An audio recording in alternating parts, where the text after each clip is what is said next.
trava. Aí, agora sim. Bom, gente, a aula de hoje é sobre a mineração, sobre a economia mineradora, né? Quando a gente fala economia mineira, a gente está falando da economia de Minas Gerais também, né? Quando a gente fala economia mineradora, a gente está falando de uma economia baseada na mineração, e aí não só na capitania de Minas Gerais, né? Ou então uma economia mineratória, como o João Antônio de Paula usa no texto dele, tá? É, bom, eu indiquei textos para vocês com métodos de trabalho, com métodos de análise muito diversos. Eu acho que a gente nunca teve tanta diversidade de formas de análise de um fenômeno quanto a gente teve quanto essa unidade da mineração. Isso, confesso que não foi assim tão consciente, tão proposital na hora de marcar, na hora de decidir os textos, mas acabou sendo, tá? A história da econômica de Minas Gerais, ela talvez seja um dos objetos mais importantes dos debates sobre a história econômica, tá certo? Basicamente, grande parte do que foi feito em história econômica, uma parte, né, do que foi feito em história econômica na década de 70 e 80, nessa virada, teve como objeto Minas Gerais e a partir dessas análises de Minas Gerais se discutiu muito métodos de história econômica, se discutiu muito análises de história econômica, tá? É, dentro dessa seara de estudos, como é que eu posso dizer assim, sobrou muito para o Celso Furtado. O Celso Furtado talvez tenha sido o autor mais criticado, a análise do Celso Furtado foi uma das mais criticadas. Todos os autores, na verdade, né, construíram os seus trabalhos justamente para negar essa queda drástica da economia mineradora no final do 17, no final do 18 e ao longo da primeira metade do 19, tá? E bom, essa revisão das teses, tá, sobre a decadência econômica de Minas Gerais, ela é muito importante, tá? Então, entender um pouco da história econômica feita no Brasil passa por entender todos esses debates que eu não extenuei, que eu não escolhi todos para a gente discutir, tá? Mas aí a gente tem estudos demográficos, que a gente não vai discutir tanto, estudos agrários, tá? Como o do Ângelo Carrara, estudos sobre o comércio de escravos, e aí é muito importante retomar o que a gente discutiu na aula anterior, sobretudo o Alencastro, né? O Alencastro, ele localiza o século XVIII como o século, né, no qual realmente o Brasil consumiu o maior número de escravos, isso esteve ligado com a economia mineira, né? Os estudos sobre a produção aurífera, e aí é o livro do Virgílio Noia Pinto, né, e o livro que o João Antônio de Paula cita, o Incroyable Gazette, sobre as gazetas holandesas que registravam a entrada do metal precioso na Europa. E muitos estudos também que liga a Minas Gerais, não só com o resto da colônia, tá? Uma das grandes teses do Celso Furtado é justamente essa tese de que foi Minas Gerais que unificou o território brasileiro, que consolidou a organização e o território, tá? Isso é uma tese que também está em outros autores, é uma tese muito importante, isso acabou gerando também uma série de outros estudos, mas há também trabalhos que relacionam, né, Minas Gerais com a metrópole e com a própria história europeia, que é um pouco o que o Virgílio Noia Pinto faz no final do livro dele, né, onde ele, através daquela metodologia dos ciclos econômicos, né, dos ciclos do Kondratiev, ele tenta ver o impacto do ouro brasileiro para a economia internacional e, sobretudo, para a Revolução Industrial Inglesa, né. Mais recentemente, eu acho que se a gente olhar os trabalhos sobre Minas Gerais hoje em dia, basicamente, a grande maioria, digamos assim, são trabalhos sobre os comerciantes, sobre os contratadores, sobre as redes desses comerciantes, desses contratadores, tá certo? A gente vai ter ocasião de falar um pouco mais também sobre a questão da tributação e das formas de intervenção da metrópole no território, nessa fiscalidade. E, né?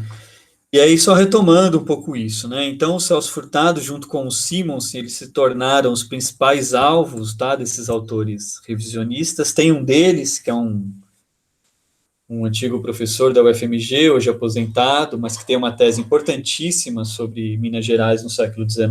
A tese chama Crescendo em Silêncio. Foi um livro defendido numa universidade norte-americana em 1980, e só agora esse livro foi traduzido para o Brasil. Era uma tese raríssima, assim, era dificílimo ter acesso a ela. E ele escreveu um texto, né, fazendo um balanço do que foi escrito desde então. A tese é essa daqui, Crescendo em Silêncio. Ele acrescentou umas 200 páginas. E ele é um grande crítico, assim, do Celso Furtado. Ele tem quando ele faz a revisão bibliográfica, ele fala dos 4 cavaleiros do apocalipse mineiro, que é o Celso Furtado, o Roberto Simons e o Caio Prado, e tem mais um que eu não lembro quem é. E ele usa esse nome justamente para falar, porque esses autores viram um apocalipse na economia mineira, quando, na verdade, esse apocalipse jamais teria existido, tá?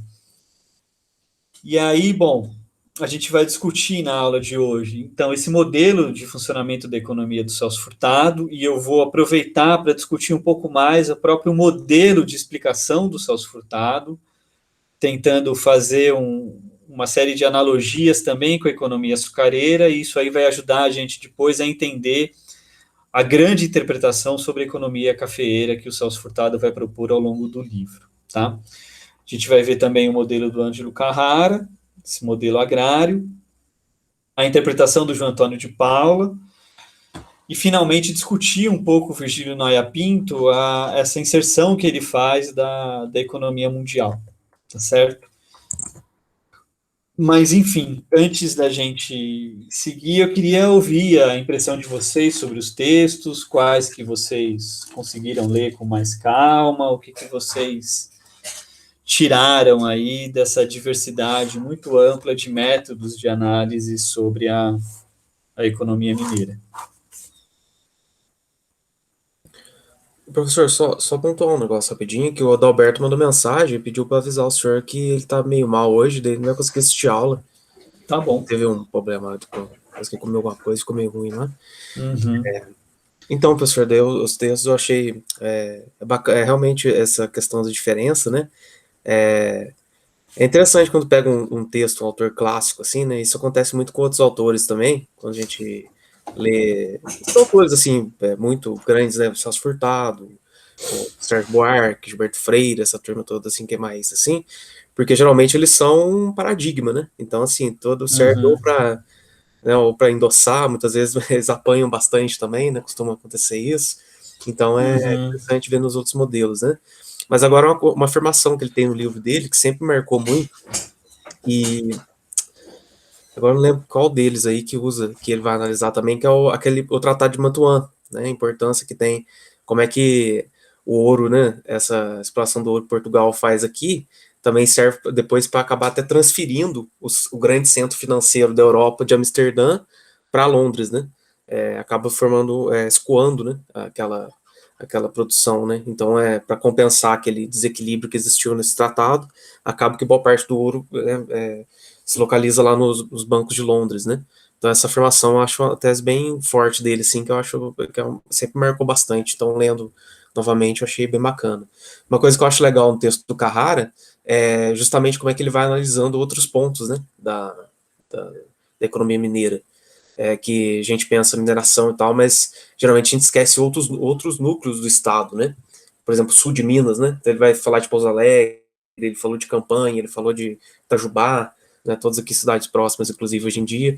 Então achei bem interessante essa análise deles aí também, né? Acho que é mais isso que eu me lembro agora mesmo, daí depois eu lembro de mais coisas.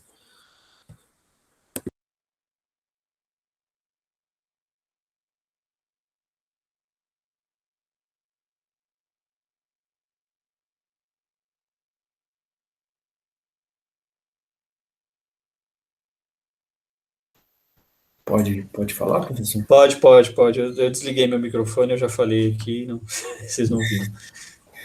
Não, é que, tipo, lendo os textos assim, né, parece que o eixo central, assim, da discussão é justamente isso que você falou no começo, né, que é a ideia do Celso Furtado, né, que no meu ver, assim, é uma ideia que é generalista, né, e infelizmente isso torna ela simplista, né, tem uma visão muito, tipo, resume basicamente Minas Gerais a ouro, né, e Uhum. os outros autores vêm para falar que não é bem isso que acontece, né.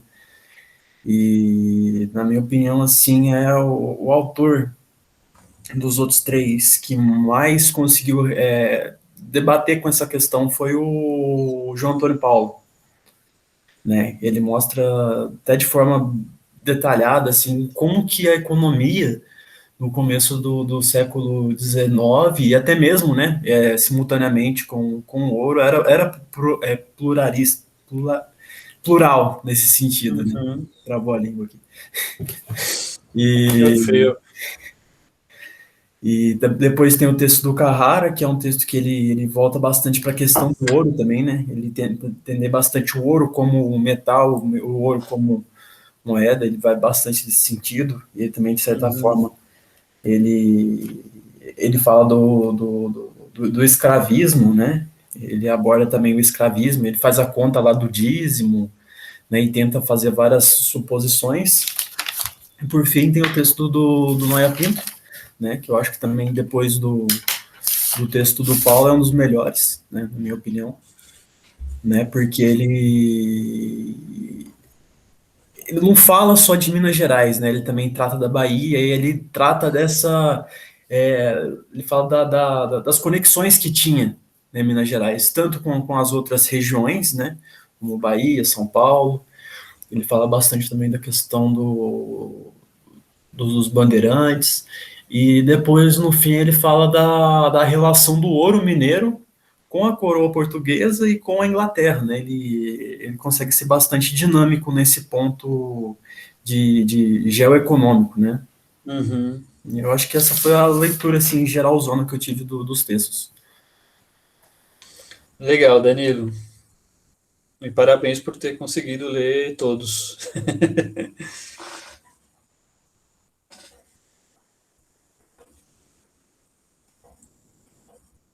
Professor, Diga lá, Marcos. você disse aí que o Celso Furtado ele foi muito criticado, né, em relação a essa visão generalista dele e tal. Mas eu acho interessante, eu não lembro se ele ressalta isso daí no texto, mas eu acho interessante quando ele faz um parâmetro, ele compara o desenvolvimento da América do Sul com a América do Norte, por exemplo, né? Então, ali na região mineira, quando começa a desenvolver de minas de ouro mesmo, diamante, né? Quando começa a desenvolver algumas trocas, né, de ouro com o litoral, isso favoreceria, esse aumento um pouco da especialização econômica, poderia trazer um favorecimento para a criação de manufaturas, né? Por Uhum. exemplo, indústria de ferro e tal. E aí ele se a gente fizer a comparação, então, entre Estados Unidos da América e Brasil, tentar ressaltar o motivo de no Brasil não ter se desenvolvido manufaturas, né? Uhum. E aí, se eu não me engano, ele coloca que seria a falta de conhecimento dos portugueses, né? Porque lá nos Estados Unidos, por exemplo, eles tinham um conhecimento muito maior, né? Na Inglaterra também. Então, eu acho Uhum. interessante se a gente tratar dessa perspectiva. Eu acho que é muito rico aí nesse sentido, Celso Furtado. Certo. Falando do Celso Furtado também, o que eu achei bem interessante foi o que ele falou dessa interdependência das regiões que eram especializadas em gado, como já acontecia, cada região era responsável, né, por uma parte do trabalho, ou que seja para transporte, ou que seja realmente, né, de pecuária e tal. Isso eu achei bem interessante, e de como também a Minas Gerais ajudou nessa parte da hegemonia da Inglaterra, né? Que ele comenta também que exatamente porque, pelo Marcos falou, por essa falta de manufatura aqui no Brasil e o que a Inglaterra acabou investindo muito, né? O meu texto, assim, que eu particularmente gostei bastante foi o do Paula, que eu adorei essas citações, esses contrapontos, assim, eu achei bem interessante. Você chega, fala do Celso Furtado e vem com um outro autor falando uma coisa diferente, e eu acho que a grande questão é isso mesmo, né? Que ele fala que Minas Gerais não foi só ouro, que sim teve presença de manufaturas, da agropecuária, que também, né, era bem importante, que teve uma estrutura econômica assim, além desse ciclo do ouro, né? Acho que é basicamente isso. Legal, Kelly. Essa questão, né, do João Antônio de Paula, né, eu gosto muito do texto dele, e o João Antônio de Paula é uma pessoa de uma erudição, assim, descomunal, né, você vê pelas citações, pelo número de questões que ele mobiliza, né, ele está falando de Minas Gerais, mas ele compara o declínio de Minas Gerais com o declínio da União Ibérica, ele cita Brodel, e ele fala dessa questão da Revolução Industrial, né? Há algum ponto também que ele fala da acumulação primitiva de capital dele. Ele dá uns exemplos, assim, bem legal. Eu acho o texto dele, assim, em termos de... Eu acho que raras vezes a gente encontra uma síntese de um período econômico que não só dá uma ideia do que aconteceu num determinado período, dá uma ideia da complexidade de um sistema econômico, mas ao mesmo tempo conecta questões gerais e questões tão amplas quanto esse texto do João Antônio de Paula. Assim, eu já li outras coisas dele. O João Antônio de Paula, curiosamente, né? Curiosamente não, eu acho que é até passível de entender isso pelo texto dele. Ele é um grande admirador e é um grande intérprete da obra do Celso Furtado, tá? Eu, por exemplo, que também estudo o Celso Furtado, se escreve muito sobre o Celso Furtado, mas nem sempre com qualidade ou com coisas novas, sabe? E, sem dúvida nenhuma, os últimos textos do João Antônio de Paula sobre o Celso Furtado estão entre aí os melhores textos. Assim. Hoje em dia tem 3 grandes autores que escrevem sobre o Celso Furtado. Ele, é o Maurício Coutinho e é o Mauro Bojanovski, da UNB. Então, ele conhece muito o Celso Furtado, tanto que ele aponta, né, os pontos problemáticos do Celso Furtado, mas em outros momentos do texto ele sempre ressalta, né, outras considerações que o Celso Furtado fez para entender o funcionamento da economia brasileira. Né? E o Antônio de Paula, ele acabou de lançar, o livro chegou hoje para mim, esse livro aqui, que chama O Capitalismo no Brasil. É um livro, acho que é uma grande interpretação geral sobre a história econômica brasileira, econômica e social. A gente tem um ex-aluno do mestrado, que fez mestrado na Unifal e está fazendo doutorado na UFMG, e ele falou que o João Antônio de Paula deu esse curso sobre esse livro na pós-graduação. Então, é o resultado também de um tema que ele estuda, sei lá, há muitos anos, né, há décadas. Inclusive, se vocês estiverem com dificuldade de fazer o trabalho, eu acho que uma boa alternativa para vocês pode ser fazer a resenha desse livro, comparando aí com as outras unidades do curso, que ele deve basicamente tocar em todos os pontos que a gente está discutindo. Então, o João Antônio de Paula é um texto que eu gosto muito. O Marcos, eu vou querer que você retome essas questões aí sobre a a manufatura quando a gente falar um pouco mais do texto do Celso Furtado. E o Danilo falou, né, falou que o texto do Virgílio Noia Pinto é um dos textos que ele gostou muito de ler, e realmente é um texto muito legal, porque ele, embora seja um texto com muito dado, com muita pesquisa, com muito número, ele é contado de uma forma que parece que você não quer parar de ler, né, porque é tudo muito interessante, né. Faz pouco tempo que eu li esse livro e eu tive isso, eu comecei a ler para o curso e não parei mais, assim. E aí eu queria aproveitar e perguntar para vocês conheciam essa questão dos ciclos de Kondratiev, dos ciclos do Gaston Lambert, dessa forma de entender a história a partir de grandes ciclos econômicos? Vocês já tinham visto isso em algum lugar? Ou isso foi uma novidade? Assim, a noção que eu tive, né, que eu tenho ainda, né, de ciclo econômico é justamente aquela noção estruturalista mesmo, né, do Furtado, né. Uhum. Mas desse ponto de entender a história, eu também tinha a base de ciclo econômico partindo da história do que a gente aprende no ensino médio, né. Eu nunca tinha visto a fundo essa questão, Uhum. né, porque no ensino médio eu acho que por questão temporal mesmo a gente aprende que tem o ciclo do ouro, o ciclo do pau-brasil, o ciclo do café, né, e assim por diante, mas assim, dessa forma que foi tratado nos textos, eu não tinha ainda essa consciência disso. Uhum.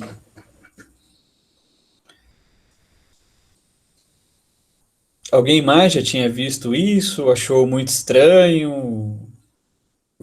Professor, acho que eu tinha visto um pouco nisso no Schumpeter. Quando eu li, eu cheguei a ver um pouquinho, assim, essa lógica, né, de ciclo, que ele fala do papel do empresário, né, e tal, da inovação. Eu acho que eu associei um pouquinho a isso, assim, esse lado do ciclo, né. Uhum. Eu também tô com o Danilo, assim, era mais essa questão, o ciclo do ouro, o ciclo do café, uma coisa mais assim mesmo. Marco e Arlindo já tinham visto alguma coisa sobre esses ciclos? Não. Também não tinha visto dessa forma que os textos abordam, né? Eu acho que é como o Danilo falou. Acho que o que eu tinha visto era com base naquele no ensino médio, e na graduação a gente foca muito em Furtado, né? Uhum. A econômica como Furtado aborda, né? Então, isso é novo para mim também. Uhum.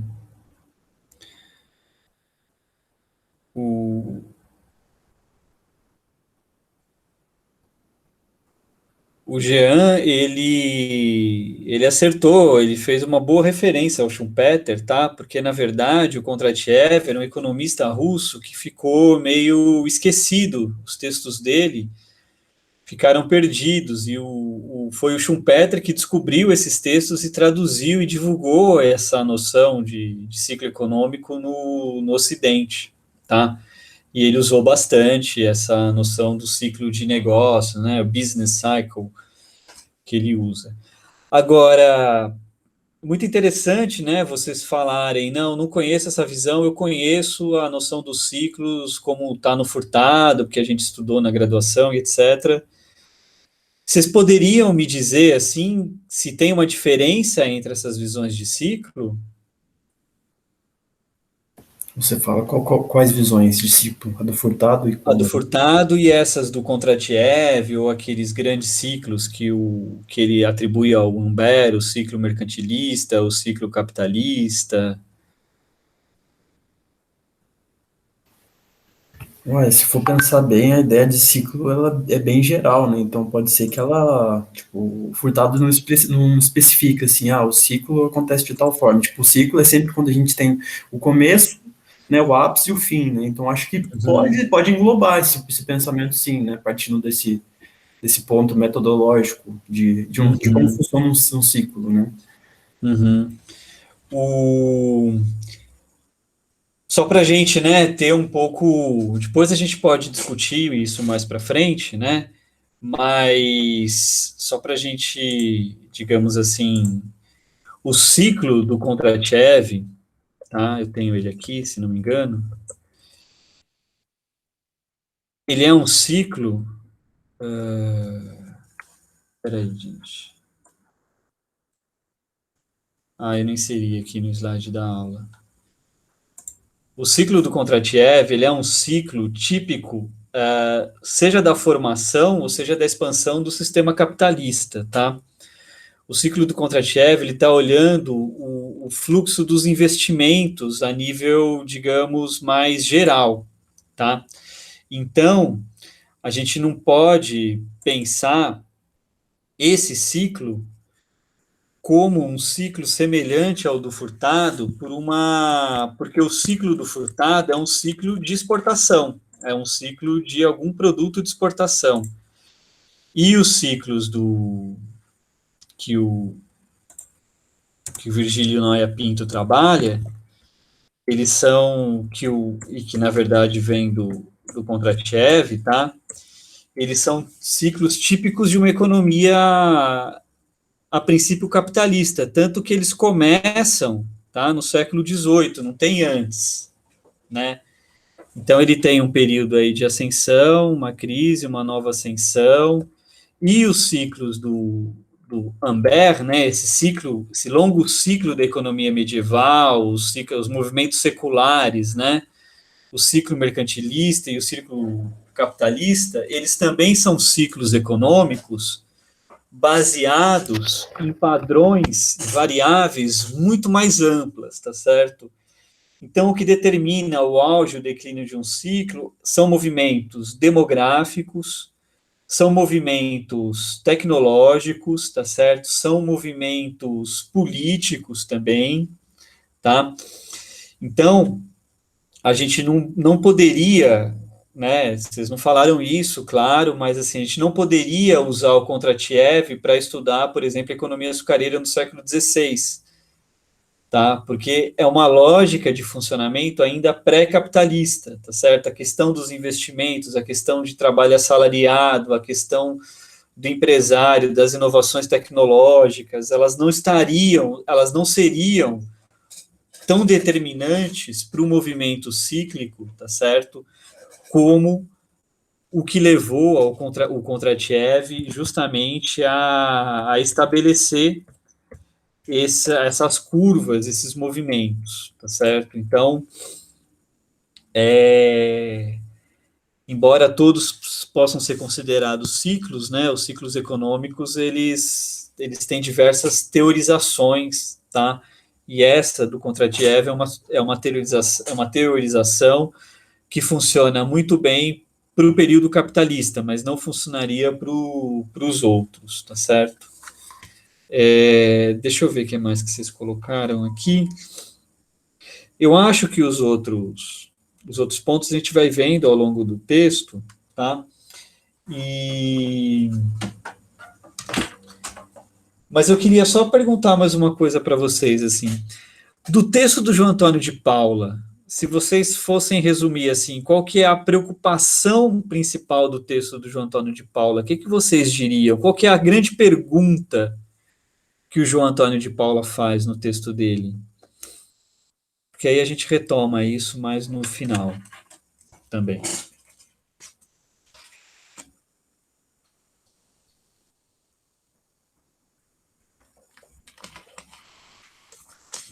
O texto dele é um texto muito rico, né? Um texto que fala de várias coisas, tem várias nuances, né? E às vezes por mais que seja um texto de síntese, né? Esse conjunto de elementos que ele apresenta, às vezes dificulta a gente de ver a questão de fundo do texto dele, né? Aí eu queria só ver, assim, se teve alguma coisa, assim, mais geral que chamou a atenção de vocês. Eu acho que o que chamou a atenção assim mesmo foi na própria conclusão dele, que ele fala que a condição da colônia, que ele fala da industrialização em Minas Gerais, né? Porque que isso não aconteceu. Ele fala como que o fim do ouro não teve associado com o início a intensificação da manufatura, né? Uhum. E ele tenta colocar que a própria questão colonial que impediu esse processo. Então, acho que o objetivo dele geral mesmo é entender o ciclo do ouro, e que ele, na verdade, ele faz uma crítica, né, essa ideia de ciclo, Uhum. mas entender esse período do ouro, depois entender o que se formou e por que não teve uma intensificação da industrialização. Né? Porque eu não sei se esse texto que ele que coloca como exemplo a Austrália e a Nova Zelândia, né, É que isso depois, mesmo. esse mesmo, né? Que Uhum. depois da fase Não, é o do Furtado, é o desculpa. do Furtado, né? É. Ah, então eu confundi. Uhum. Não, Mas mas tá dentro, essa é, discussão tá. eu Uhum. acho que é dentro dessa questão justamente, né? Por que a Austrália não conseguiu industrializar depois da fase do ouro e a Nova Zelândia também, mas por que o Minas Gerais não, né? Ele tenta entender esse processo. Uhum. Então, é justamente isso mesmo, Dani. Você falou muito bem. A gente muitas vezes percebe a,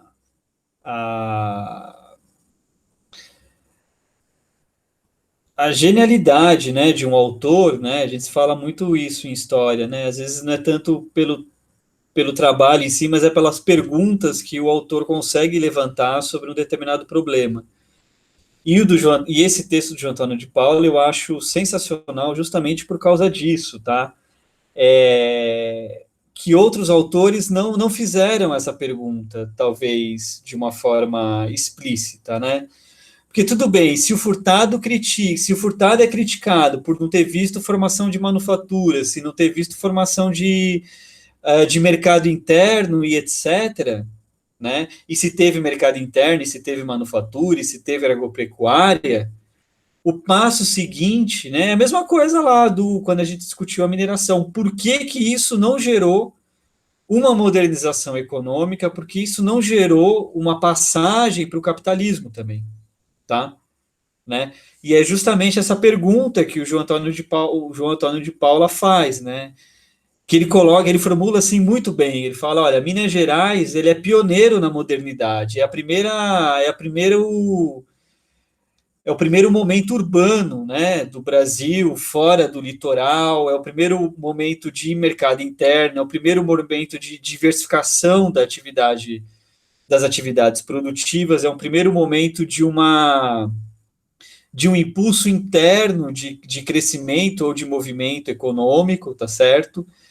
E nada disso gera uma transformação considerável, né? E aí ele vai buscar essas raízes, né? Como que a modernidade mineira foi acompanhada de um atraso ou depois de um certo recuo, né?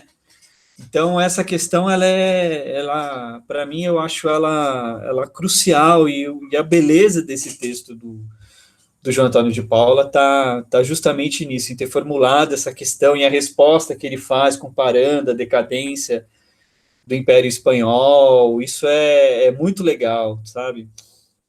Tem um texto muito bonito de um historiador francês chamado Pierre Vilar, que chama No Tempo do Quixote, tá? Que ele é uma análise do Dom Quixote à luz, tá, do auge do Império Espanhol e do início da decadência. Então ele vai mostrar como que o Dom Quixote, que tem essa visão um pouco alienada da realidade, ele não vê a sua realidade circundante, né? Ele tá voltado para o passado, para os romances de cavalaria, e ele não consegue entender, né, aquela coisa dele lutar contra o moinho de vento, achando que é um gigante, etc.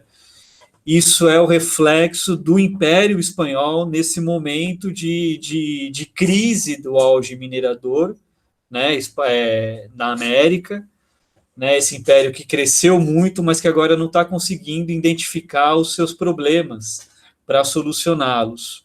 E isso tá informando ali essa comparação que o João Antônio de Paula faz. Então é um texto que eu gosto muito.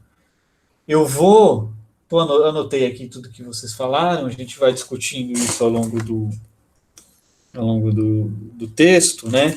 O Tratado de Mittwen, né, que o Jean falou, Eu não sei, na verdade, como pronuncia. Eu falo Mitwen, mas eu também não sei se está certo, viu? Então a gente pode chamar o tratado do nome que melhor parecer a cada um de nós.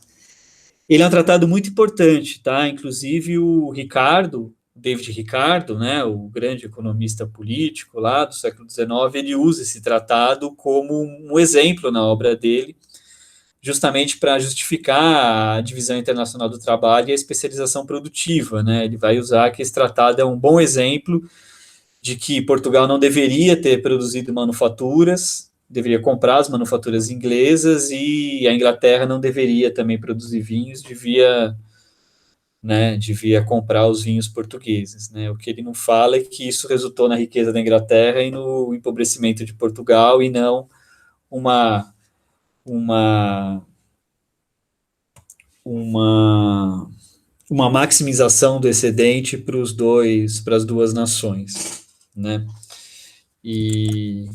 Mas bom, eu acho que com tudo isso a gente pode ir começando, tá, a análise com o texto do Celso Furtado mesmo, tá? Eu acho que é o texto que todos vocês leram. Eu vou passar mais rápido por ele, mas assim enfatizando os pontos centrais, porque eu acho que o que é interessante a gente entender agora é esclarecer um pouco melhor a visão, né? Por que o Celso Furtado acabou interpretando esse declínio da mineração da forma como ele interpretou, tá certo?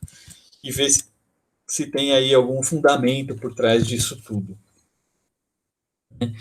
Então, ele menciona esse empobrecimento da colônia, né? Não só da colônia, mas também da metrópole, algo que o Virgílio Noia Pinto vai enfatizar bastante também no texto dele, né? Vai inclusive detalhar muito mais. Outro ponto que o Celso Furtado vai destacar, né, que essa descoberta do ouro ocasionou grandes deslocamentos populacionais, seja do sul do Brasil, né, digamos assim, sobretudo São Paulo, no primeiro momento, do Nordeste e de Portugal, tá? O Nordeste também vieram muitos escravos comprados ou com seus senhores, e isso acaba modificando a estrutura social da colônia, tá?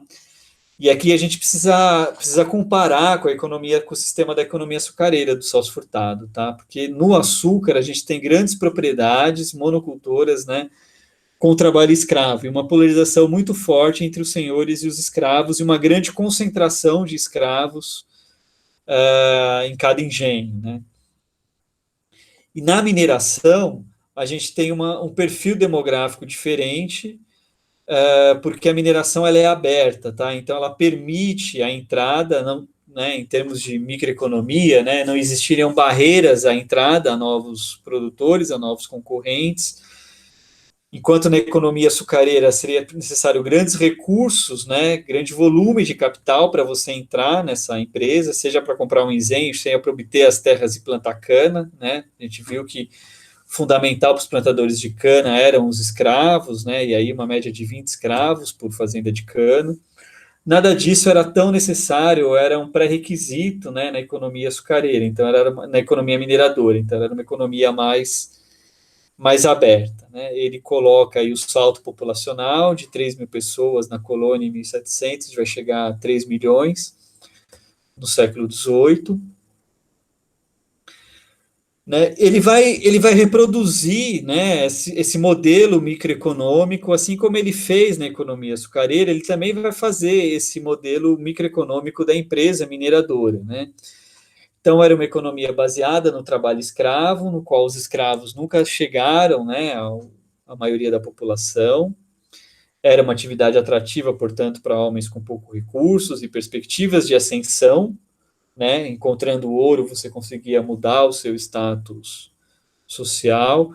O próprio escravo tinha a possibilidade de comprar a sua alforria. Isso também, hoje em dia, já é mais relativizado, tá certo? Na verdade, as alforrias, elas cresceram justamente em períodos de penúria mineradora, quando os senhores já não conseguiam manter os seus escravos, tá certo? Então, as alforrias ou a liberação dos escravos para trabalhar por diárias era uma forma de conviver com a escravidão em períodos de pobreza, tá? De pobreza mineradora.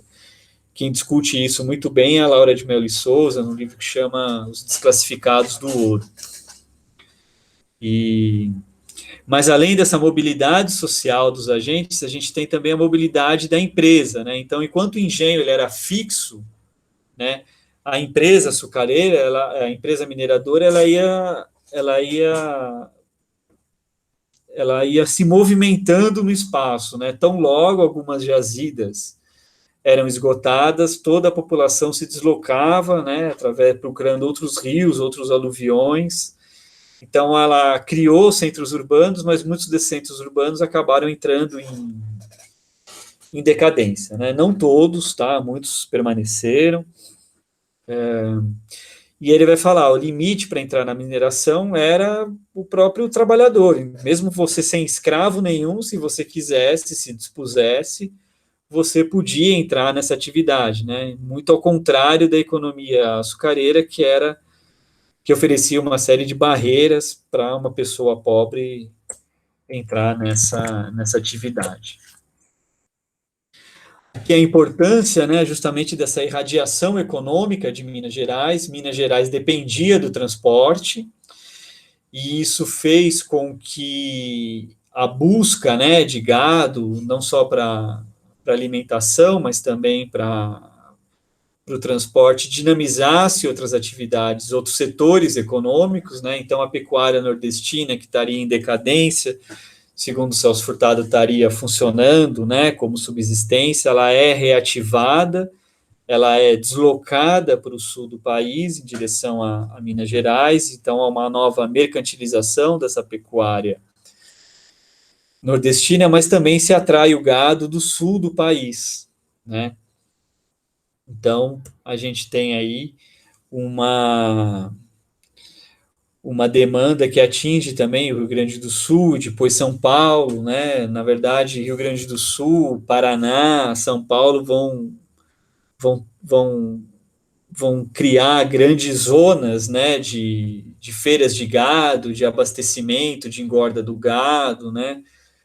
Em Sorocaba a gente tem uma, em São Paulo, né? O próprio aqui do lado, Três Corações e Pouso Alegre também foram feiras e pontos de engorda do gado até chegar nas minas, né? Então a gente tem aí que essa economia abriu um ciclo de desenvolvimento para o sul do país, também para o Mato Grosso, né? As minas elas foram indo para o interior do país também ao longo do século XVIII. Tudo isso fez, né, elevou a rentabilidade da pecuária e criou essas zonas dependentes, né, essas feiras, essas zonas de criação, de engorda, de abate do gado, né. A mineração, portanto, ela se espalhou para uma região muito maior que Minas Gerais, né, Mato Grosso, Goiás. Mato Grosso e Goiás tiveram um desenvolvimento cíclico muito mais acentuado do que Minas Gerais. Minas Gerais manteve aí alguns centros produtores, como a gente viu lá no texto do Carrara e do João Antônio de Paula também. O Celso Furtado, né, ele coloca o pico, né, da mineração na década de 60, a gente viu que o Noia Pinto coloca isso anterior, década de 45 até 60, né, 60 já é um período de decadência, o Morrinot coloca mais antes ainda, né, década de 30 e 40, mas esse ciclo aqui, na verdade, ele é muito importante, assim, ele é uma baliza cronológica importante para o Celso Furtado, mas não é também essa hipótese também não é isso não mudaria o modelo dele, não é algo que por si só invalidaria o modelo dele, essa cronologia, tá? Assim como na economia açucareira, ele vai fazer esse cálculo da renda média, da renda per capita na economia, e essa renda é inferior à da economia açucareira, obviamente, porque a renda está muito mais desconcentrada na economia mineira, né? E essa desconcentração da renda para o Celso Furtado é o elemento fundamental que vai justamente aumentar a potencialidade do surgimento de um mercado interno, de um mercado consumidor mineiro, né? Então, você tem uma menor concentração da renda, a renda está mais distribuída, então há uma maior demanda por consumo, né? Nós vimos que Minas Gerais, de fato, elevou a procura de bens de consumo corrente, né? Sobretudo alimentos e animais para o transporte, e vestimenta, e utensílios e manufaturas para a própria mineração. Minas Gerais também gerou uma concentração urbana e semi-urbana, ou seja, se você tem um centro urbano, você precisa de um campo, né? Você precisa de um cinturão agrícola justamente para abastecer as cidades, né? Então isso também é um aumento desse mercado. E Minas Gerais, né, essa descoberta do ouro gerou uma inflação muito grande, que a gente vai ver com mais detalhes no texto do Virgílio Noia Pinto, e esse encarecimento acabou estimulando, né, que o comércio fosse deslocado para Minas Gerais, né? E aí a grande questão seria, né, esse mercado, né, potencial, ele se tornou efetivamente um mercado de fato e deu um dinamismo diferente a Minas Gerais em relação à economia açucareira. A economia açucareira, a gente viu uma série de barreiras, né, segundo o Celso Furtado, para o surgimento de um mercado interno, de um mercado consumidor. E essa barreira era justamente a predominância do trabalho escravo, a autossuficiência do engenho em relação ao consumo dentro da colônia, né? Ou seja, o engenho só importava, né? Então, essa mineração, não, ela é diferente, ela não tem essa concentração, o trabalho escravo, embora seja muito grande, ele não predomina frente ao trabalho livre, né? E você tem uma renda distribuída, então as pessoas poderiam consumir, né? E aí a gente tem essa afirmação dele de que o desenvolvimento endógeno, com base no mercado interno da região mineira, foi praticamente nulo, né? E aí ele vai dizer que esse impulso endógeno ele não se deu justamente porque os recursos foram absorvidos na etapa inicial da mineração e porque os centros urbanos não desenvolveram atividades manufatureiras, né? E é uma afirmação muito, muito forte, né? Eu lembro até hoje, uma vez eu estava dando essa aula no curso de FEB, na graduação, e aí eu lembro de uma aluna, ela levantou a mão e perguntou, mas professor, como que ele pode fazer isso? Para onde foi todo aquele ouro que descobriram que não gerou comércio, né? Que não gerou outras atividades?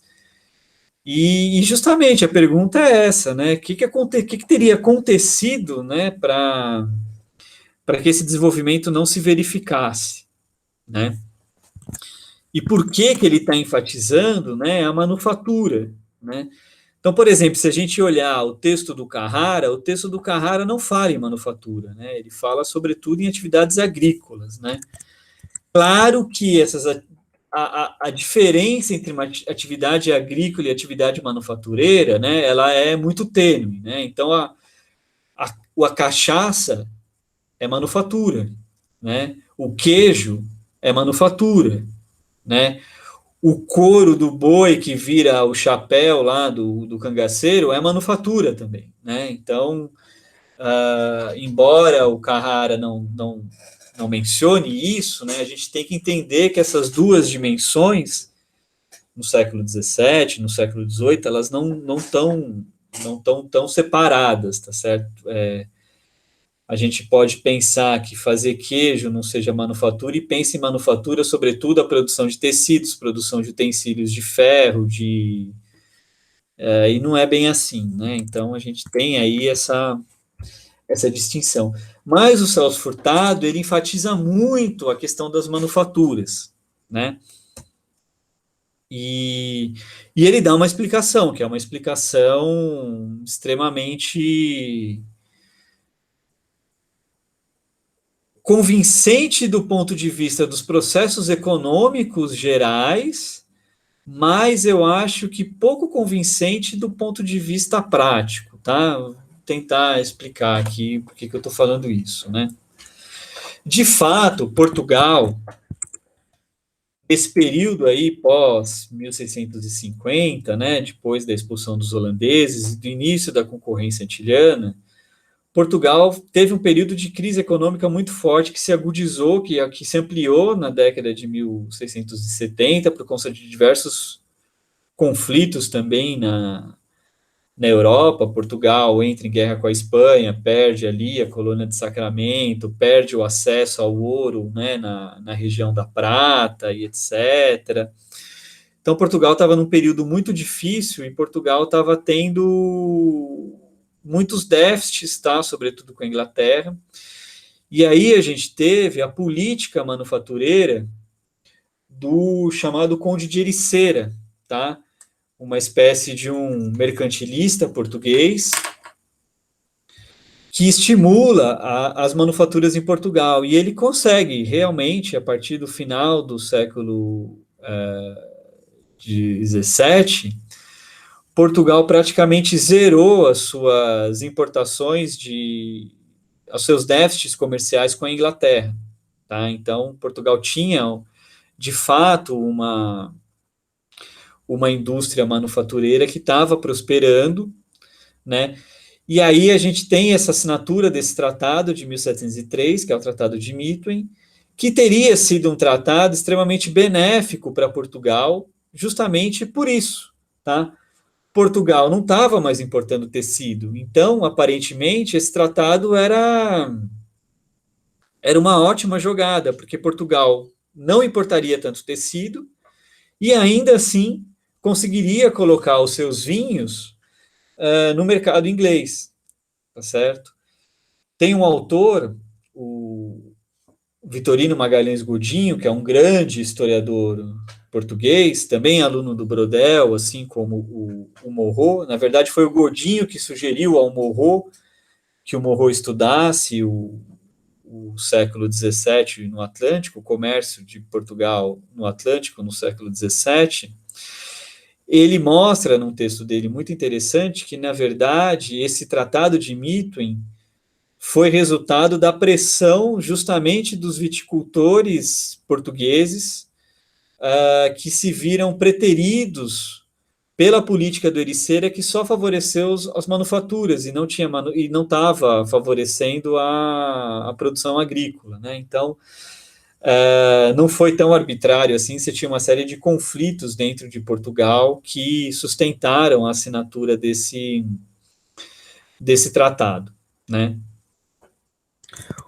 O resultado disso, contudo, foi que a entrada constante de ouro brasileiro em Portugal acabou, como toda entrada líquida de moeda, gerando uma inflação, encarecendo os preços internos, tá? Assim como aconteceu na Espanha no século XVI, assim como aconteceu em Minas Gerais também.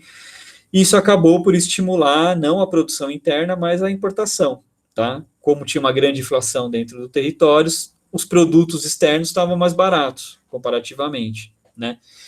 E aí a gente teria, portanto, o fim, a reinversão dessa expansão manufatureira portuguesa, justamente porque, com a entrada líquida de ouro, o Brasil podia saldar os seus saldos com a Inglaterra sem grandes problemas, tá? E o Furtado, ele chama a atenção desse Tratado de Methuen justamente para justificar que os portugueses que vieram para o Brasil não tinham conhecimento técnico e manufatureiro para implementar as manufaturas no Brasil. Tá? Então, por isso que a gente não teve um surto manufatureiro nessa região. Ele vai falar que faltou ao Brasil a transferência inicial de uma técnica que não conheciam os imigrantes, tá certo?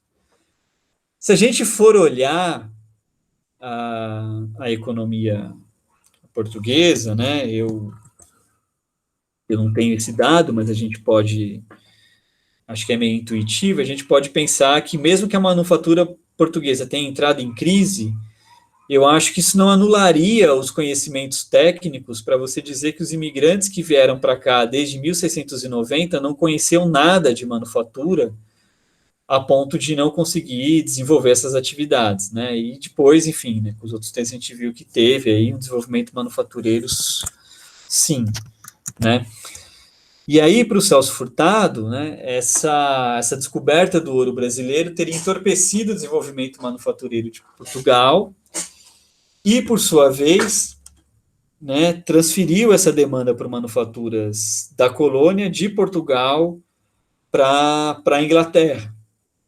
E isso foi também uma forma da Inglaterra canalizar, né, e absorver o ouro da colônia, e isso foi fundamental, não só para o desenvolvimento manufatureiro, mas para a estabilidade da moeda inglesa, e também para reunir os capitais necessários para a Revolução Industrial, né?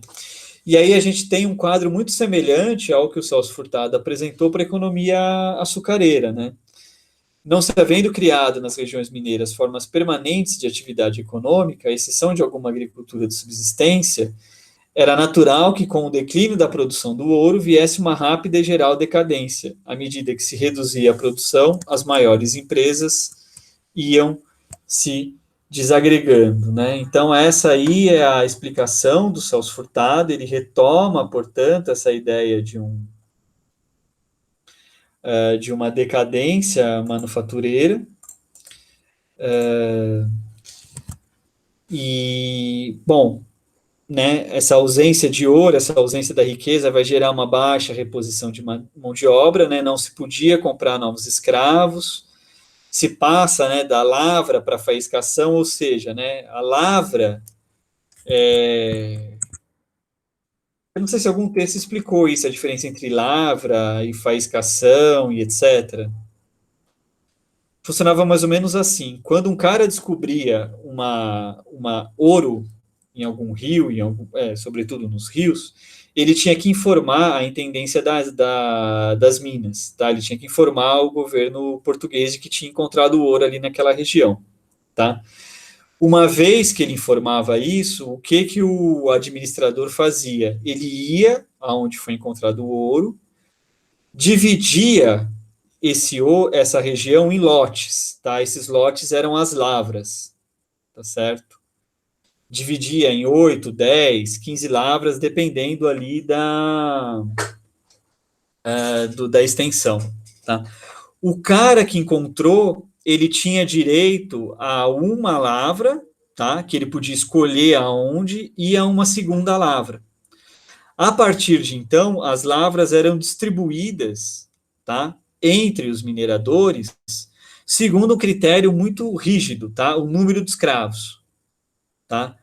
Quem tem mais escravos tem acesso a mais lavras. Quem não tem escravo não tem acesso às lavras, tá certo? Então, a lavra é o momento dessa mineração, tá? Com uma intensidade de capital maior, porque o cara tem vários escravos, tá? A faiscação é quando esse trabalhador das lavras que não encontra mais ouro, ele abandona aquela lavra, tá? E aí vão esses faiscadores e tentam encontrar algum ouro residual, ou esses faiscadores vão buscando em outras regiões e etc, tá? Então, quando o Celso Furtado fala de uma passagem da lavra para a faiscação, ele está dizendo a passagem de uma forma de exploração intensiva em capital, tá, que são os escravos, para uma baixíssima produtividade, tá? Por isso que ele vai falar de uma diminuição do capital investido. Se nem os faiscadores conseguiam encontrar ouro, aí essa rentabilidade da empresa tende a zero, e aí, né, a gente tem novamente essa economia de subsistência, onde você vai produzir para consumo próprio. Tá? E aí a gente tem isso que chamou a atenção do Marcos, né? Peraí, tudo bem até aqui, gente? Antes de eu seguir, bom, o modelo vocês entenderam, né? Não tem muito segredo. A gente chega nessa questão aqui que o Marco ressaltou da comparação, né, da mineração e das manufaturas nos Estados Unidos e na Inglaterra. Né? Então, o Celso Furtado vai dizer: houvesse a economia mineira se desdobrado num sistema mais complexo e as reações seguramente seriam sido diversas, ou seja, se a crise da economia açucareira tivesse se desdobrado numa economia manufatureira, o desenvolvimento brasileiro seria outro, tá certo? E aí ele dá o exemplo da Austrália, tá? Uma colônia inglesa, ou seja, Inglaterra, pioneira da Revolução Industrial, né? A Austrália, a crise da mineração, ela foi seguida por um protecionismo justamente para fomentar a industrialização, uma industrialização que contou com o setor produtor de gado lanífero, né, de ovelhas, né, uma produção, uma manufatura têxtil, portanto, e uma intensificação tecnológica no setor agrícola, tá certo? Uma indústria que, na verdade, que já existia na Inglaterra, né? Então, isso gerou, né, uma ampliação da área de cultivo e de pastoreio e, portanto, houve uma política de fato industrial, tá certo? No Brasil, o trabalho escravo impediria tensões sociais e não houve um movimento, digamos assim, para implementar essas novas indústrias. Então, a descapitalização do sistema minerador, ele é total, tá certo? Esse modelo do Celso Furtado, ele é um modelo comparativo, tá certo? E eu acho que ele é convincente, né? Porque ele está pegando duas regiões mineradoras, uma por falta de ausência, por falta de conhecimento técnico, não se desdobrou em outras atividades, enquanto a outra, contando com uma metrópole ligada justamente à Revolução Industrial, teve esse desenvolvimento, tá? O que a gente pode dizer que é... Vocês veem algum problema nessa comparação, nessa interpretação do Celso Furtado?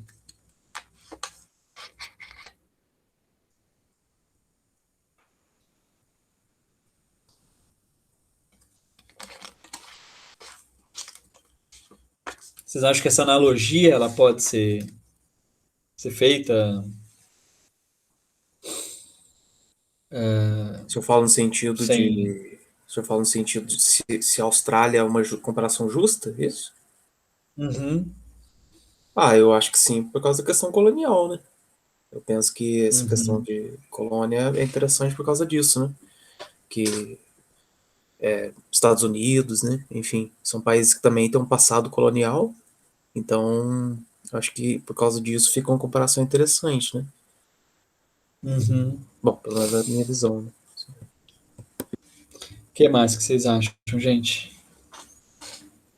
Eu acho que eu não sei se seria justo comparar, né? Não entendo muito bem como que funcionava a colônia Austrália, né? Mas tem a Uhum, questão da institucional, né? Pode ser que a forma de colônia ela seja de tenha se baseado de instituições diferentes, né? No Brasil teve uma questão mais explorativa, escravista. Na Austrália eu não sei como uhum, funciona, então não sei direito afirmar. Então acho que depende disso, né? Para uhum, comparar, né? Professor, eu acredito que se seguir essa linha estruturalista que o Celso Furtado ele defende, né, eu acho que tem uhum, uma certa coerência aí, porque, de certa forma, o Celso Furtado ele sempre fala que não conhece uma nação que se desenvolveu sem o crescimento do salário, né? Então, assim, uhum, ele fala desse ponto que faltou esse impedimento, né, das tensões sociais por conta do regime escravocrata aqui no Brasil. Ele meio que entra nessa coerência dele, né, e fala sobre essa questão de como ele pensa de um desenvolvimento, né, sem esse regime. E aí ele vê essa distinção aí na Austrália. Eu acredito que seja mais ou menos essa dinâmica que ele pensou também. uhum. O que você acha, Marcos? Você que levantou essa bola, quer comentar alguma coisa? Eu não sei também como funcionava essa colonização na Austrália, tá? Mas estudando um pouco, por exemplo, o desenvolvimento, assim a gente vai falar da metrópole, mas dá para pensar um pouco. A Inglaterra ela foi a pioneira aí no desenvolvimento industrial, desenvolvimento manufatureiro, né? Existem outros fatores que corroboram ou que possibilitam que exista esse desenvolvimento, né? Um nível de conhecimento técnico um pouco mais apurado dos cidadãos ali, uma possibilidade de investimento mais facilmente acessada pelos cidadãos, então talvez uma descentralização de renda um pouco mais acentuada, então, algum tipo de investimento estatal também, que houve na Inglaterra, né? E a gente tem que considerar isso como foi nos Estados Unidos ou na Austrália e como foi no Brasil. No Brasil a gente sabe que existiu uma estrutura assim urbana quase inexistente, né? Não existia uma possibilidade de você fazer essas trocas seguras dessa comercialização, e não tinha um Estado interessado no desenvolvimento interno, né? Ou no desenvolvimento. Portugal não estava interessado exatamente no desenvolvimento interno brasileiro. Então, isso faz com que realmente o desenvolvimento ele role para o outro lado, que está totalmente distante dos Estados Unidos ou da Austrália. Mas pelos dois serem colônias, eu acho interessante essa comparação, né? Mas eu acho que tem que ressaltar alguns pontos assim, sabe? Específicos. Não é. De fato, né, o Celso Furtado ele está comparando também o livro dele, né, ele compara os Estados Unidos o tempo inteiro, o desenvolvimento do Brasil com os Estados Unidos, né, embora a gente saiba que seja bem diferente, né, até porque, até na fundação, né, um foi colônia de exploração, outro de povoamento, né. O que me parece um pouco... O que eu queria dizer é o seguinte, tá? O Celso Furtado enfatiza a ausência de técnica manufatureira no Brasil, tá? Porque ele está olhando para a Austrália, tá?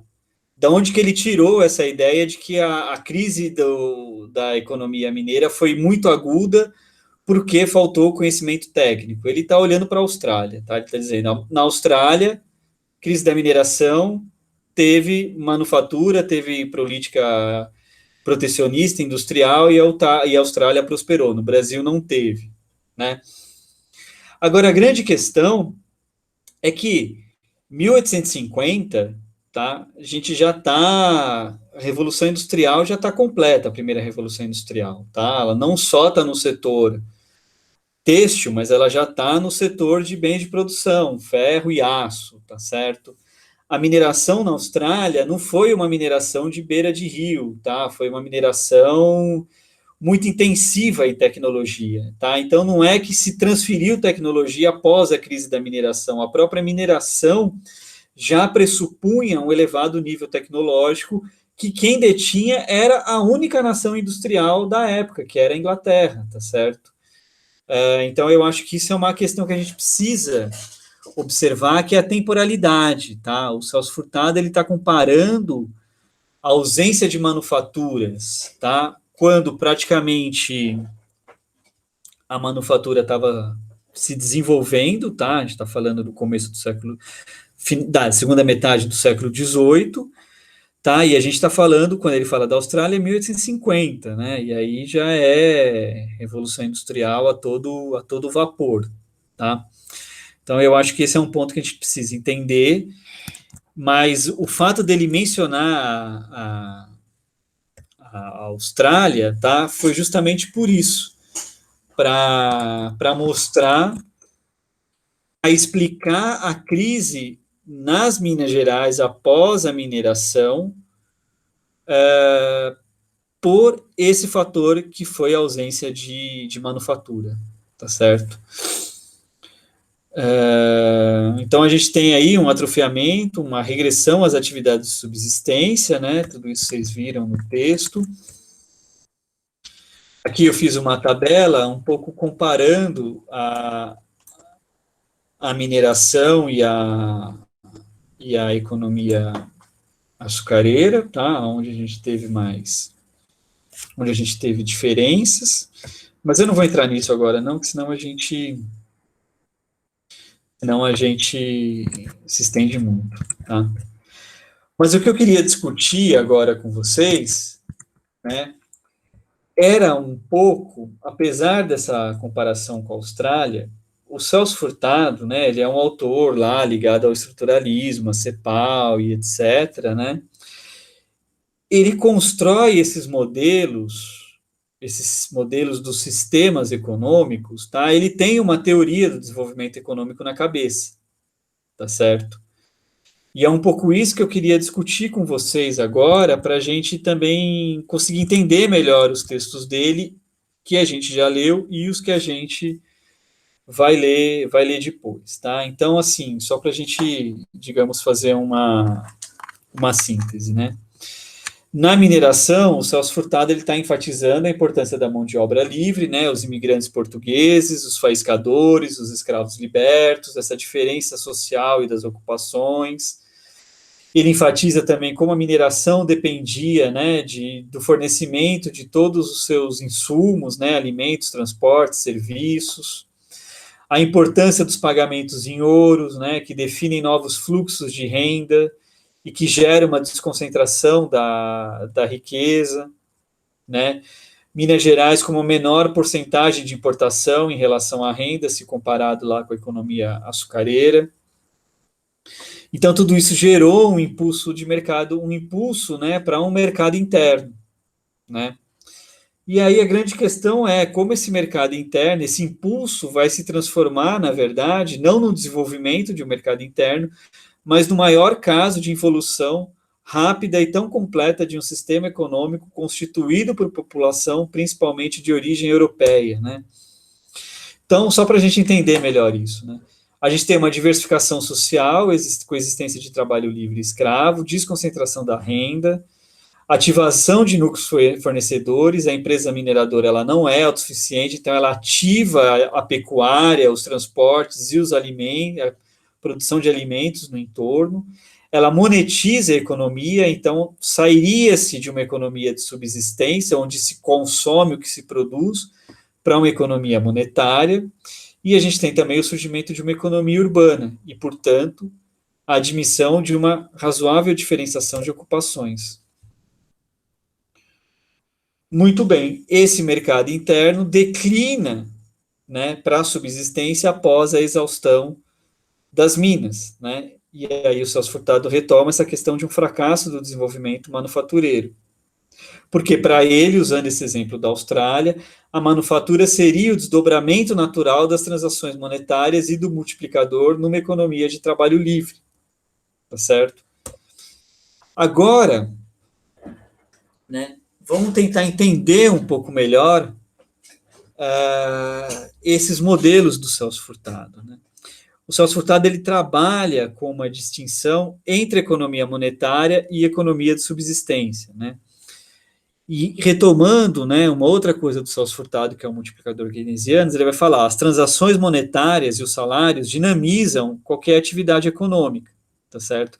Ativam um multiplicador, ou seja, o salário gera demanda por consumo, para atender o consumo dos assalariados, a agricultura e a manufatura, ou a indústria, investe, tá?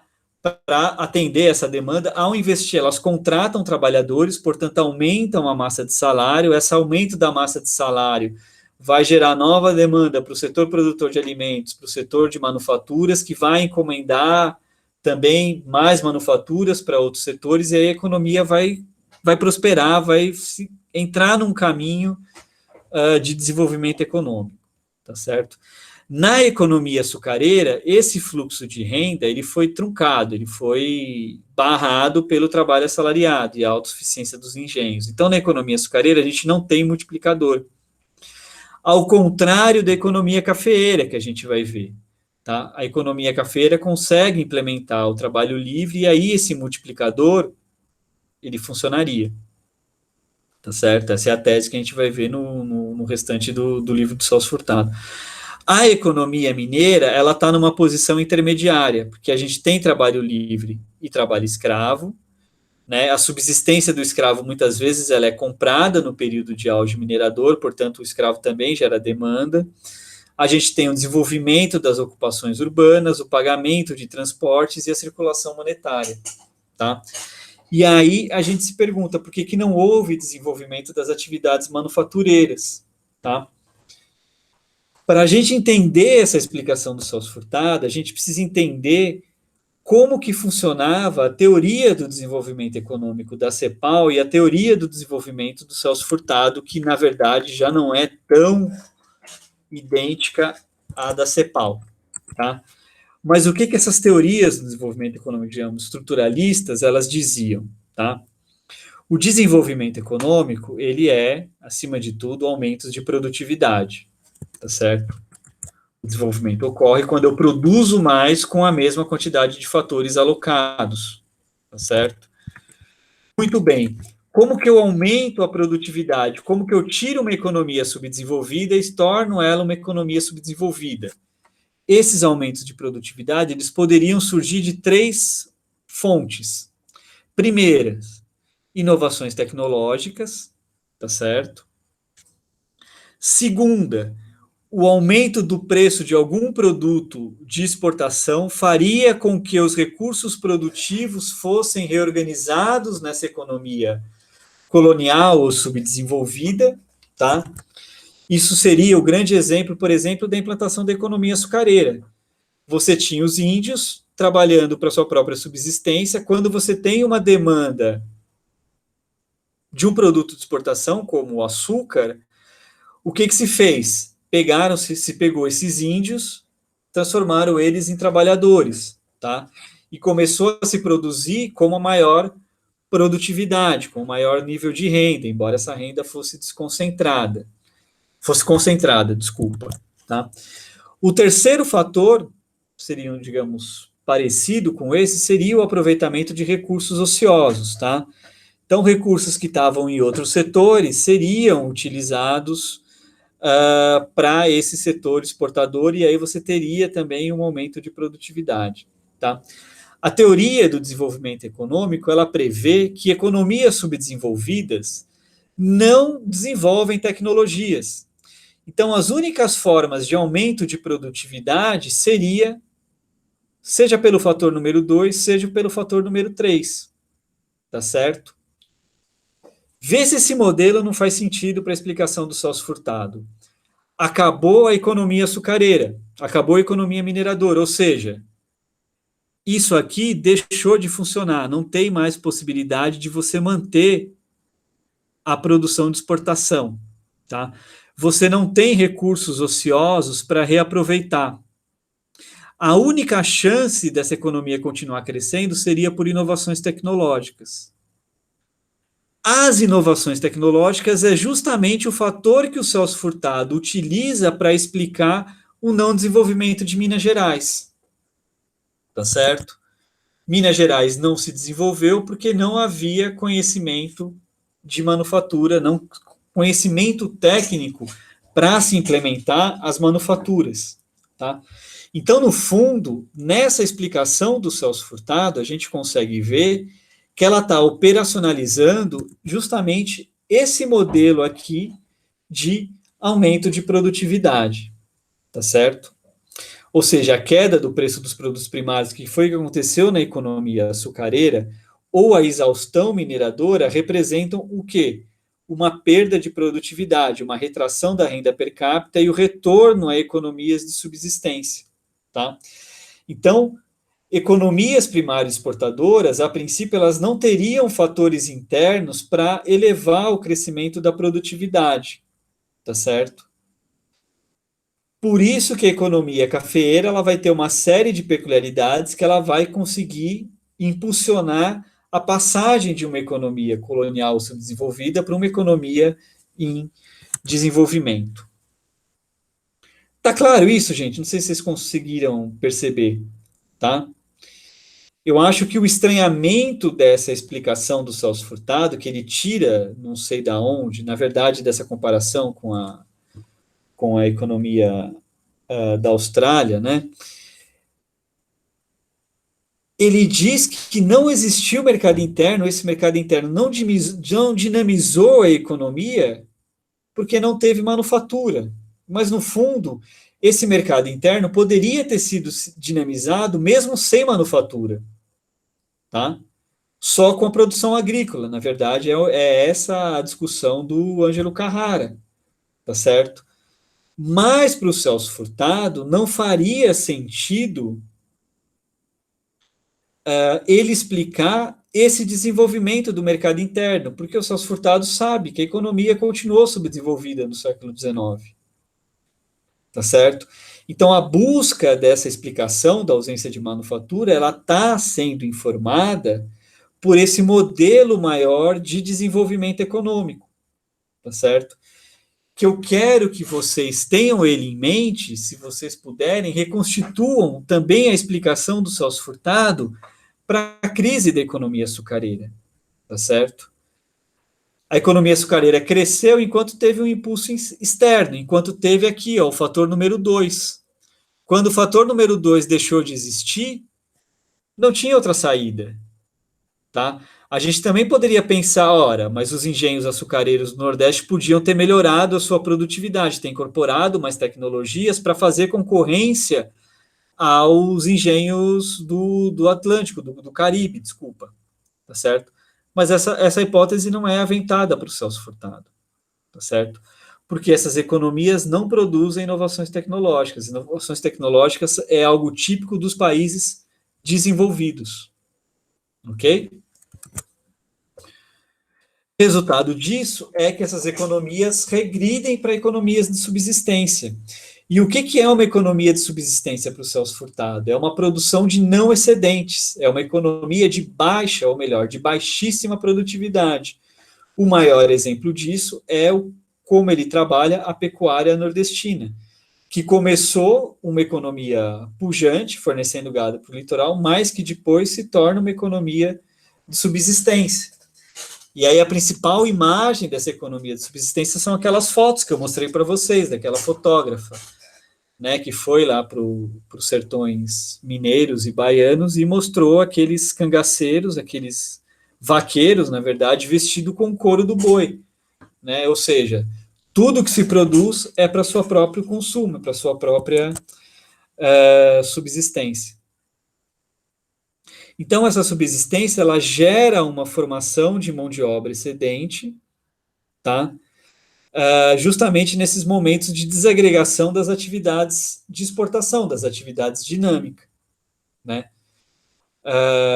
Nesse modelo do Furtado também, a gente tem que se pressupõe aí um modelo onde a terra é livre, né? Porque essas atividades de subsistência, elas pressupõem que todos vão ter o acesso à terra justamente para obter a sua subsistência. Tudo bem, gente? Ficou claro esse modelo do Celso Furtado? Tá? Quando a gente for ver a economia cafeeira, ele vai enfatizar justamente, né, as transformações que essa demanda externa, que esse setor externo, ele impulsiona na economia interna, quando, por outro lado, essa economia interna começa a ter um setor assalariado, um setor parcialmente assalariado, que é o caso da passagem da mão de obra escrava para a mão de obra livre e imigrante. Tá certo? Tudo bem, gente?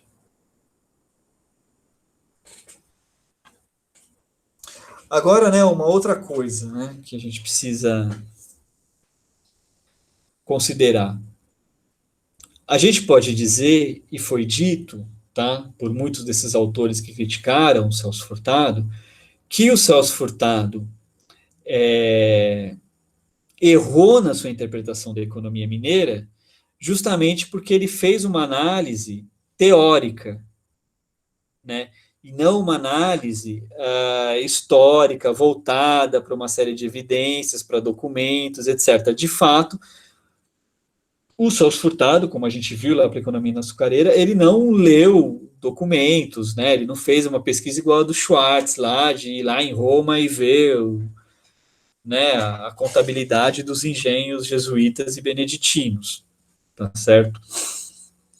Mas a gente precisa tomar muito cuidado, tá? Para não supor que é possível fazer história sem modelos, tá? Todo mundo tem um modelo na cabeça. Se você não tiver um modelo, você não organiza a realidade, tá certo?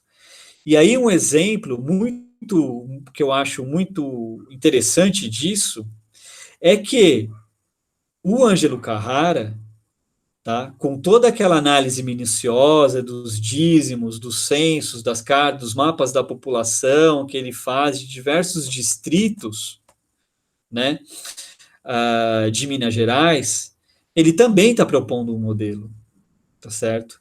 Ele também está propondo uma generalização, tá? A gente vai discutir isso mais para frente, mas não sei se vocês tiveram essa impressão, tá? Muitas vezes eu acho que o texto do Ângelo Carrara, ele propõe bastante, mas ele não mostra tanto quando ele propõe, né? Aqueles dados, aqueles gráficos, né? Tá certo que está prejudicado porque aquilo é muito difícil de ler, né? Aquelas distinções daquelas curvas que ele põe lá, tá muito mal feito, né? Acho que é um período sem muito computador na época onde ele fez, que acho que aquilo ele tirou da tese de doutorado dele. Mas ele também propõe sem explicar, tá certo? Então, todos os historiadores, na verdade, eles têm modelos na cabeça, tá certo? Então, por exemplo, o Roberto Martins aqui no Crescendo em Silêncio, que é a grande crítica ao Celso Furtado, né? Eu vi ele falando em Diamantina em 2019, né, tempos pré-pandêmicos, e ele critica o Celso Furtado, que não conhecia documento, que não tinha lido, que fez uma interpretação que ele tirou da cabeça, que não se sabe de onde ele tirou, que era um absurdo, um cara como Celso Furtado escrever 7 miseráveis páginas sobre Minas Gerais, porque acho que é isso, né, que tem no...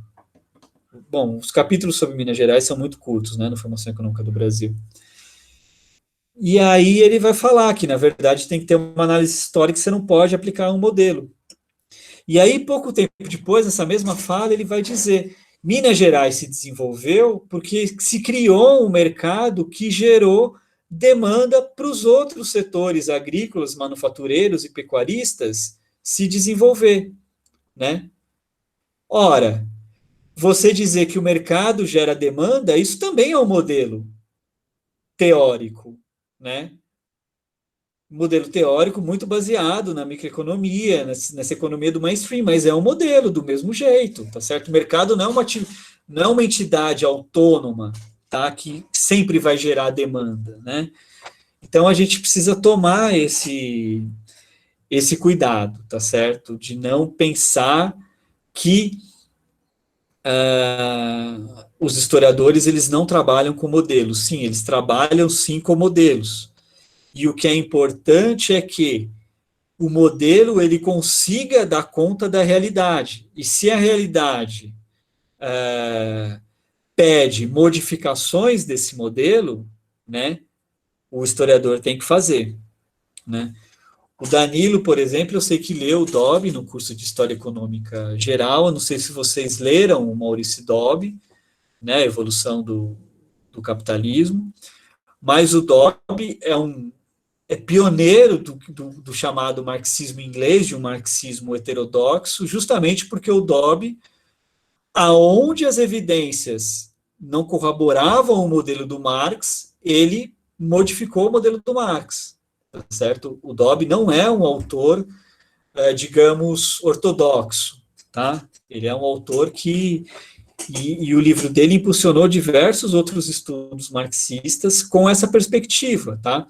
A teoria marxista é uma teoria que vai estar sempre em construção, e os historiadores marxistas têm sempre que fazer esse jogo, tá? De entender as categorias do modelo do Marx, mas modificar essas categorias caso a realidade histórica que esteja sendo estudada não dê conta, não consiga ser abarcadas pelo modelo, tá certo? Então era isso, eu acho que a gente tem que ter isso em mente para o modelo do Celso Furtado. Tudo bem até aqui, gente? Vocês acham que o Celso Furtado errou geral, assim? O Celso Furtado tem que ser jogado no lixo? O que vocês acham sobre a mineração? Eu não acho, não. Inclusive, acho que é uma pergunta bem importante, né? Nesse caso, de fato, né, o tamanho das... como eu posso dizer assim, a quantidade de páginas me chamou a atenção mesmo. De fato, eu escrevo um pouco, né? É interessante porque eu estava só lembrando desse trecho aí. Esse ano passado que a gente leu lá o Alencastro, eu até mandei pro pessoal uma entrevista, né, do Alencastro lá no Univesp TV, né? Aí na entrevista o Alencastro até cita o Furtado, né?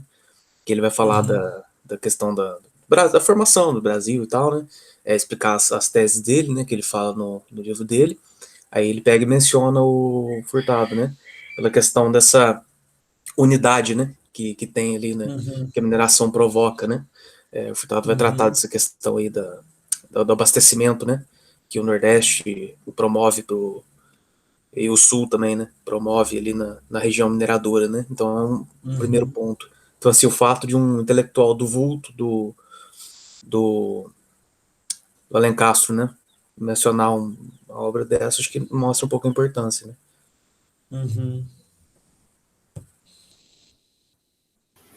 Eu acho que, né, se a gente for... Alguém ia falar? Eu cortei? Desculpa. Não, desculpa, eu te cortei, professor, depois eu falo.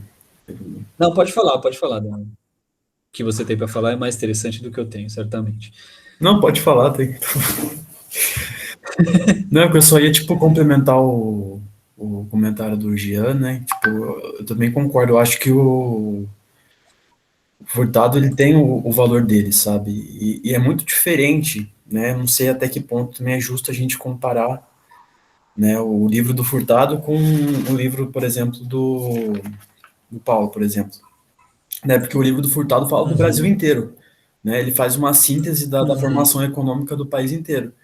Já eu tenho um autor que tem um livro de 600, 700 páginas que fala só de Minas Gerais, entendeu? Então, ali eu acho que é tudo questão de objetivo, né? O objetivo do Furtado era sintetizar a formação econômica do Brasil, né? E ele partiu desse princípio e partiu com a base do modelo, da ideologia estruturalista, que é a formação dele, e ele conseguiu atingir esse objetivo, ele conseguiu explicar dentro certo, de forma generalista, mas ele conseguiu, do meu ponto de vista, ele conseguiu sintetizar bem nessa questão da formação econômica brasileira dentro do pensamento estruturalista, dentro do pensamento da ideologia que ele já está inserido, né? E não tem como, tipo, pelo que eu leio, assim, pelo que eu percebo, é praticamente impossível se construir um conhecimento sem ter um pano de fundo ideológico, sabe? Tem